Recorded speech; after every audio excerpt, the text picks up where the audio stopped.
And we're going to talk about how CEOs can marry profitability with sustainability. So really a leadership conversation. Wendy, let's start with you, since you deal with many people in the C-suite.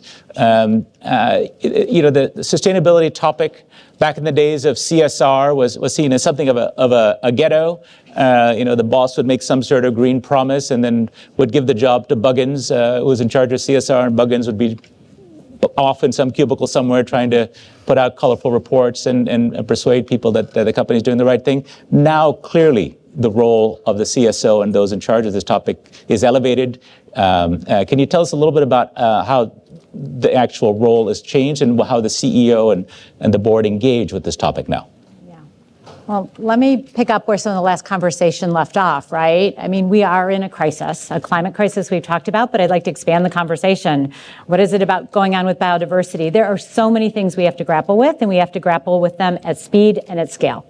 And grappling with them is incredibly complex, right? It isn't, oh yeah, there's one lever we switch and it's there.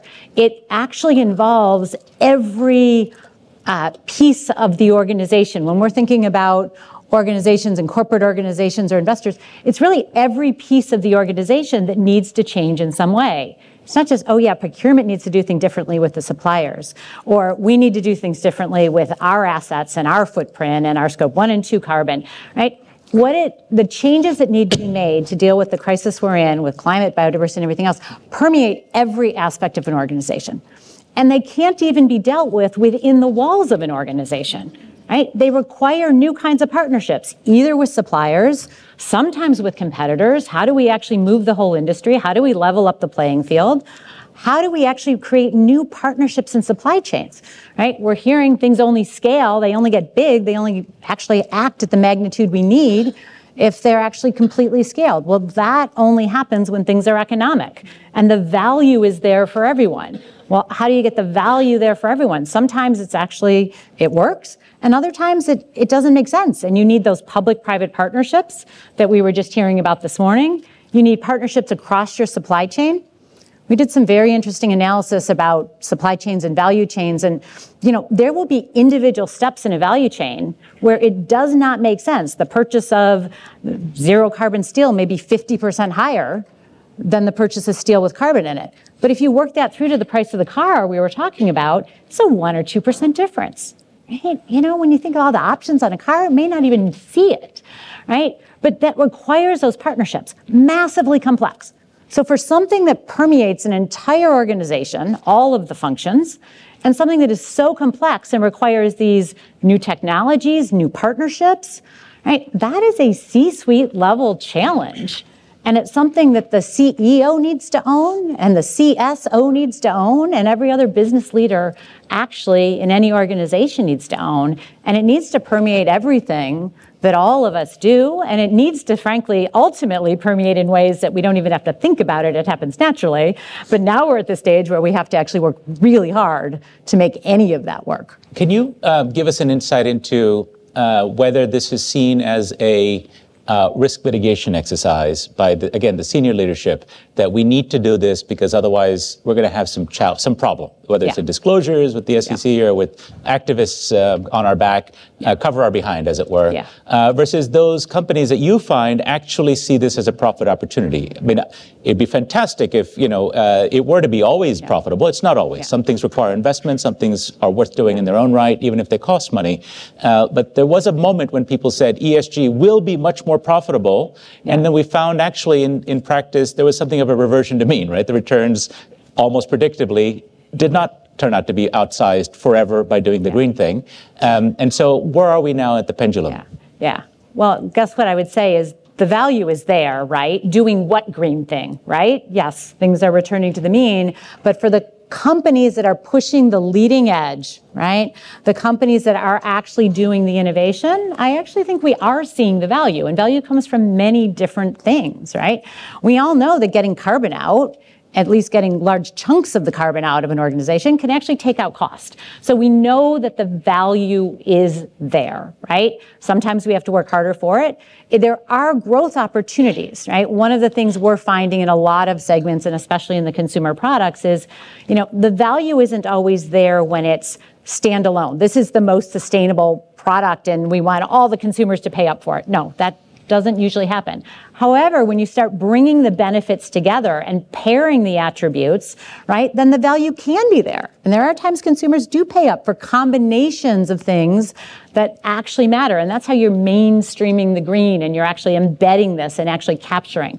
So I actually do think there's opportunities there, like whole new businesses, right? We've got clients that are creating whole new businesses, BioCirc that creates this whole circular thing. They've got the biogas working with the solar and the wind and creating, whole green energy systems that power whole communities and all of their power needs, right? Super exciting. So there's growth opportunities, new business opportunities. There's just, the saving the cost, which actually still creates value at the end of the spreadsheet, right? Which is still useful. But yes, the risks matter too, right? You talk to anyone in the insurance industry, the amounts that have been paid out in the last decade compared to the decade before that have doubled, right? There are massive risks as we're seeing from the extreme climate-related weather events. And frankly, just other things that may not be quite as visible as those extreme events, but supply scarcity, right? For a lot of people in the agricultural sectors, right? How do you actually access the quality? What's happening to the price of some commodities, right? I don't know if anyone in the room works in confectionery, right? Supply of chocolate, quality of chocolate. Like there's real price implications for businesses. So yes, I think the risks are there. And I think we're only going to see the cost of inaction rising. People don't often like to pay for prevention. They, obviously we all have to pay the cost when you actually have the bad implication. But the risks are rising. The cost of inaction is rising. And I do think we have to pay attention to both sides of that, both the opportunity upside and the downside risk. Right. Okay, good. So you've set the frame very well. I want to turn to Sarah. Sarah, you're the co-CEO at B-Lab. I think many of us in this room will know B-Lab, but maybe for those who don't, tell us very briefly, what is the innovative concept here? You've had a lot more companies interested in your approach. And tell us, what do you think you bring to this conversation about sustainability? Great. Thanks all for having me. So as you shared, my name is Sarah. I'm the co-CEO of B-Lab. So how many of you have heard of B Corps? Great. That's awesome. So B-Lab is the movement that created, supports, and is growing the B Corp movement. The innovation here is a couple of pieces. So one, to Wendy's point, the certification is is based on comprehensive standards, both social and environmental, and it is the certification of a company, not just a specific product, but the entire company's behavior. The standards are truly rigorous. And yet, we're coming up on 9,000 now B Corps around the world, representing close to 1 million workers around the world, and demand is growing. We also create tools and different products and programs for this community and outside of this community for companies to measure and improve continuously their impact, and for companies that are B Corp certified to move into a collective action space where there is much more power to demand changes so that companies do change the way that they behave. Is it fair to say that the companies that commit to your principles and become, approved, it's not that they're not seeking financial returns, is that they also seek social returns, as it were, sustainability returns? What's the way you think about multiple objectives? Yeah, absolutely. That is fair to say. And we have seen that profit and purpose don't need to be mutually exclusive, that they actually can quite nicely go hand in hand.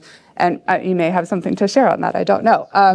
But we have seen that the impetus really started out close to 20 years ago as sort of almost a charming idea, something very nice. It's nice that you're trying to do good in the world. It has evolved into a space where we actually have a strong business case for pursuing the certification. This shows up in consumer brand awareness for consumer-facing products. This shows up in investors, including in the US, even as we have seen some backlash in the ESG space. We are just launching a partnership with NASDAQ where they will be using some of the measurements of one of our tools. And this shows up in employee retention and recruitment as well, where we're seeing that B Corps have a leg up on recruitment and retaining of employees. And that doesn't even go into the sort of more direct financial implications, where we have countless stories of companies that have used our standards to improve the way that they, for example, are using water. This is great for the planet, and it's great for their bottom line as well. And they're using our tools and the desire to comply with the standard to get to that point. So I want to come back on to the point about returns, because some of the things you've talked about, companies that are not part of your program also do good things for the environment. They care about water, they invest in their people, they do climate claims, and therefore attract young. I hear this from companies all the time. This is a great way to, especially young people, they care about our policies on these issues. They're not all members, they're not all B Corps, obviously. In fact, most of them are not, because you represent a minority of companies, not the majority of companies out there. And so those that take the extra step to go through your vetting process and promise to adhere to your principles, what is it that they take on board that those that do not, but that still do good stuff? What's the difference between them? Because I have seen examples, and I want to come back to the point about financial versus other kinds of returns. When you talk about investing, there's social investment funds that say, we will acknowledge we'll take a slightly lower financial return because part of our return is in, and you can say climate or social or whatever the priority of the fund is. Is that really what companies are signing up for? Because we did see the example, for example, of Danone, famously, where the CEO was ousted by activist investors, but not the kind you might think of. They're not social activists or climate activists. They were financial activists, the old-fashioned kind. The barbarians at the gate. They came and said, you're not making enough money, all this B Corp stuff, we want our returns, financial returns. And he got ousted. So at least that's the lesson taken away in the financial press. Can you help us understand what, because again, I go back to Economics 101. There's no free lunch. There are trade-offs. So what trade-offs do companies and leaderships and investors take on by becoming a B Corp rather than just doing nice stuff for the planet without becoming a B Corp? Yeah. Well, first, and this is unplanned, but I appreciate you raising Danone. They remain a B Corp, and all of their subs are becoming B Corps as well. And so, under new leadership, of course. Under new leadership, but their B Corp commitment has remained. So I think there is probably an ongoing learning that we can all kind of continue to unpack there.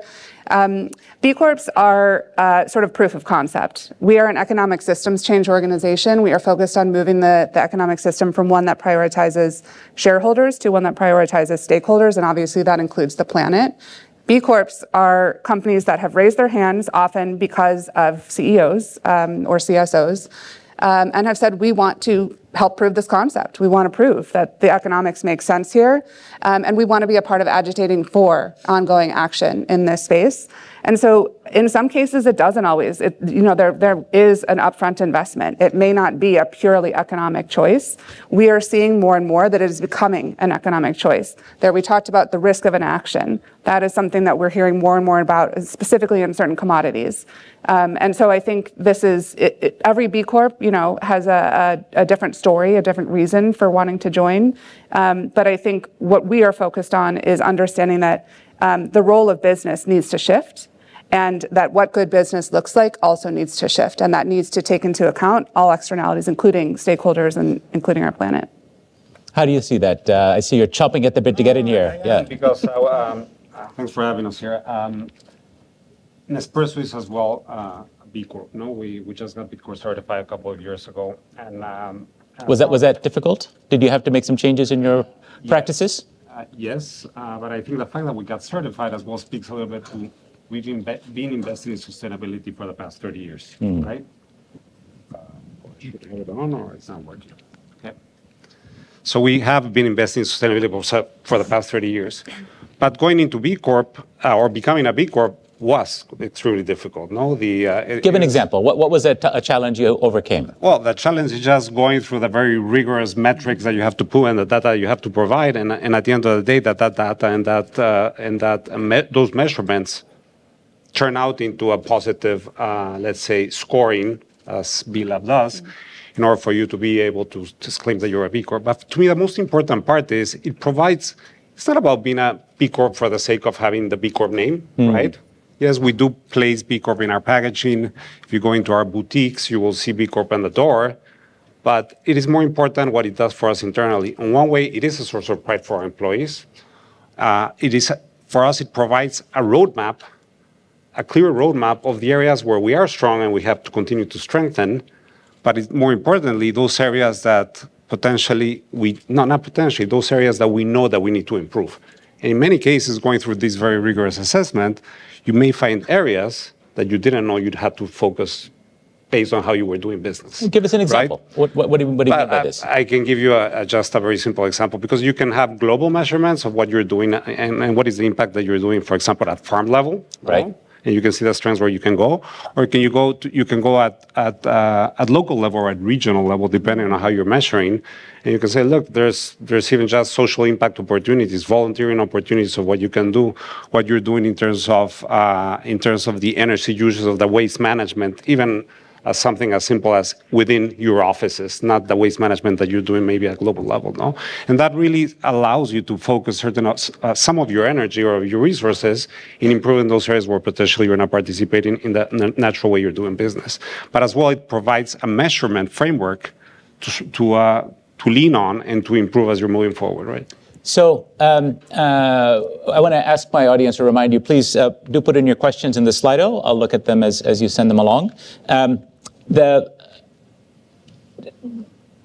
I still want to press a little bit on how is your company different or better or improved by going through the process of being a part of the club, as it were, versus what you were doing prior. Because you said there were some challenges, but they sounded more like measurement and metrics issues that kind of any big company should be doing that anyway, right? It didn't really sound like you changed your practices. Did it require you to change practices in some way to meet some kind of higher standard to be a B Corp?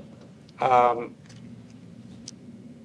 be a B Corp, I don't think it required to change practices, because the measurement says the way you are doing business, either you qualify or you don't qualify. Mm-hmm. If you're lucky enough to qualify, then what it provides you is, if you want to do a recertification as you move forward, and you believe this is a roadmap, then as you move forward, you will implement different practices to improve in the areas where you have identified during the assessment, the impact assessment.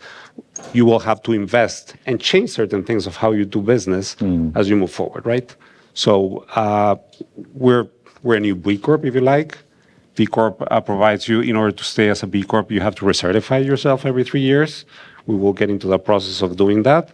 And based on what we have worked on in the short term and what we're looking to work in the long term, we'll see if we get recertified. But again, it's not a means to an end. I think it's just another tool and another support and measurement support, and as well a framework for you to reinforce or improve where you have to. So this is a question for both you and for Sarah.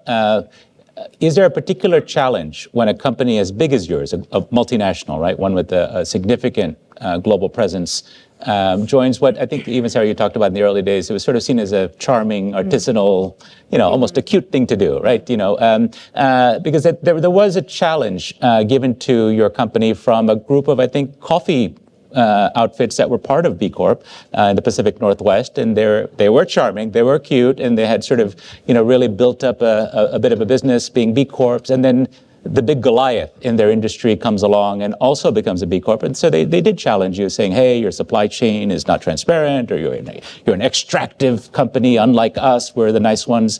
The substance of that you can address, of course, but maybe a question for you is, how do you deal with that difference in size and scale? We saw something similar. We're going to hear from Walmart a bit later today, where they've done a phenomenal job with their emissions and supply chain. But people said, Walmart, you're the worst. How could you be considered sustainable when they've embarked on their sustainability journey? So people tend to have their backs up when you see a big multinational corporation with a lot of market power and potential for abuse. How do you deal with that when you're trying to establish a new paradigm for how companies are run?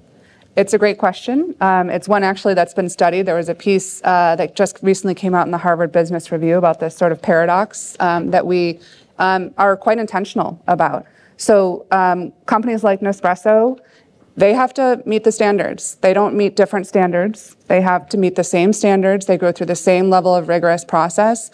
Because our focus is around economic systems change, it is imperative that multinationals are a part of this movement. They have an outsized scope, a potential for impact, and we want to be a part of that. And for us, this is about, as Alfonso was saying, this isn't an end game. This is about continuous improvement. It's a journey. It's about providing that framework for companies to continue to evolve.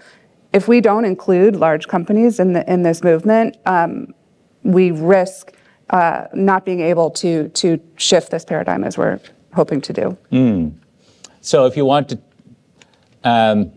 change to happen, moving the elephant even an inch gets you further than moving a mouse a mile sometimes, is an old expression. As the elephant in the room, what did you tell us? How did you respond to the mice that challenged you? We're extremely proud of becoming a B Corp. Again, as I said, it's a proof of what we've been doing 30 years. No, sustainability is not a fad. It's not because something that started to be talked about, important or pressured in the last 10 years. We've had recycling, let's say, because we are looked at Nespresso, we usually are looked at because we're a single-serve company, right? Being a single-serve company, the first thing you think about is packaging waste. Sure. So this is one of the major criticisms of our company, right?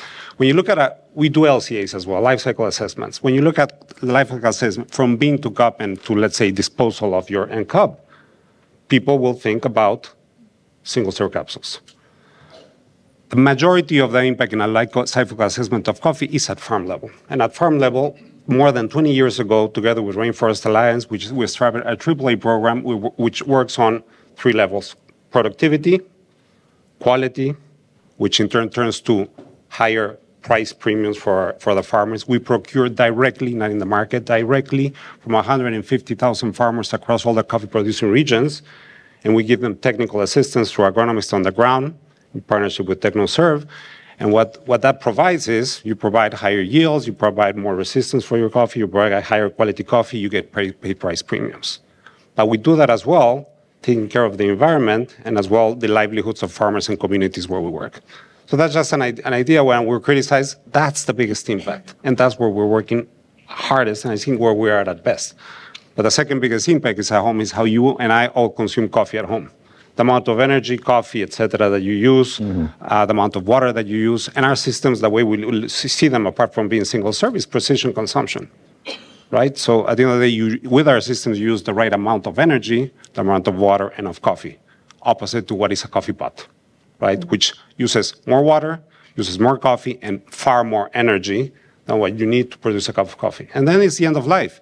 If then you recycle, and yes, we utilize aluminum in our recycle, in our capsules, because it's the only thing that protects against the enemy of coffee if you want to have the freshest cup of coffee, which is oxygen and which is light. It's technically impossible to make a biodegradable capsule? So it is not technically impossible. Today, our aluminum capsules, not only is aluminum infinitely recyclable, our aluminum capsules are made out of 85% recycled aluminum, and we have invested heavily on a recycling system, which is a challenge, right? Because there is not a recycling system for small part aluminum particles here. But our consumers, if they decided to recycle, would have access to 90% of everything that we produce could be recycled. To be transparent, today we recycle 36%. Very proud of 36%, but definitely not enough. 36% of our capsules in the US are recycled. But we're not stopping at that, to your point, Vijay. Yeah. We have produced, we are testing this in our European markets. Now we have a compostable, both industrial and home compostable paper capsules that we're launching for our original line system, and then we'll be launching across other ranges. Okay. Again, to give options to consumers as well. Right. We've just moved towards composting in New York City, so I'm sure that'll be viewed with some great interest. This is slightly off point, but I'm curious because it picks up on one of the conversations from the CSO Club dinner last night, and that is the effects of scale. You have a global supply chain, you have the resources to invest in that technical help you're providing to farmers. You talked about, with climate change, producing ever greater challenges and threats, whether it's drought or varying patterns of rain or other kinds of climatic episodes. Are you investing in or helping your farmers or thinking about how to help them at a scale that they might not be able to do themselves with what might come, the vagaries of climate change in future? Yes, I think I could speak about 3 examples. That's a great question, because one of the biggest challenges is not only climate impact, this as well, if farmers or farmers' children leaving to the city to different parts of work because of climate changes, because of the reality of the farming or the agricultural world. So there's 3 things I could talk to you about. One is agroforestry, so planting over 7 million trees in farm areas, not for the sake of sequestering carbon, which it helps, right? But if you plant trees in because that's the way coffee was grown in the beginning. If you plant trees in your coffee plantations, not only does it improve soil and soil health, which in turn improves quality, which in turn improves yields, which in turn provides resistance, but as well, it protects versus climate change. No? So if there's heavy droughts of rain, particularly think about Colombia, where coffee is grown in hills, you have a rain, it will wash out entire coffee crops. I've seen it, right? But if you do agroforestry and you plant trees, it will protect versus that. It will provide shade, and shade-grown coffee as well have certain levels of quality and improve soil health. On extreme heat, it will as well provide protection for coffee. So that we do and that we invest heavily in terms of agroforestry in our AAA farms is one way of doing it. Mm-hmm. Another way of doing it is, for example, we have climate impact insurance programs that we're trying out in Colombia. So basically sophisticated technological where you can invest as a farmer on climate impact, and based on certain variations of climate, you will get paid. For the crop that has for the gone insurance? Back. Are you subsidizing it in some way? So we are working with the Colombian government. I see. Right? So it's a government funded. It's a government funded, but something that we've worked with them, and as well on that or on a retirement program, because one of the biggest issues that you have is on a retirement program, farmers work all their lives, and then at the end of the day, they do not have a retirement fund as well. Together with our AAA premiums and together with the government of Colombia, Colombia is one of our biggest producing regions where we source coffee from, we have implemented a retirement fund program that now we're trying to expand to other countries where we source coffee. Okay, so there's some effects of scale. Wendy, maybe come to you for the last word on this. You deal with a lot of corporate clients, obviously, many of them are big. Can you just say a word? Obviously, small is beautiful, but we talked about artisanal versus big as we want to have impact at scale. What are you seeing that might be possible with the bigger corporates, some of whom are represented in this room, what they might be able to do? What advantages could there be in this positive case we're discussing? Yeah, so in the interest of time, let me just talk about two, right?